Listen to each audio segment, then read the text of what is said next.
আসসালামু আলাইকুম। এখন যে শরবতটা বানাবো সেটা হলো আঙ্গুরের রসে লেবুর শরবত। তার জন্য আমি এখানে কিছু আঙ্গুর পরিষ্কার করে ধুয়ে নিয়েছি। এবারে এগুলো ব্লেন্ড করে নিতে হবে।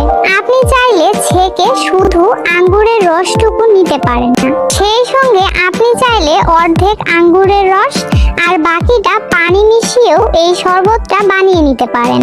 এখন এতে 2 টেবিল চামচ দিয়ে দিচ্ছি লেবুর রস, সেই সঙ্গে হাফ চা চামচ দিয়ে দিলাম ভাজা জিরার গুঁড়া এবং 1/4 চা চামচ দিয়ে দিচ্ছি বিট লবণ। এবারে সবশেষ দিয়ে দিচ্ছি বরফ টুকরো। আপনি চাইলে এতে বাড়তি মিষ্টির জন্য চিনির শিরাও যোগ করতে পারেন। তো এখন সবকিছু একসাথে মিশিয়ে নেওয়ার পালা। ব্যাস, তৈরি হয়ে গেল আঙ্গুর দিয়ে লেবুর শরবত। এই শরবতটাও খেতে অনেক বেশি মজার, সেই সঙ্গে রিফ্রেশিং।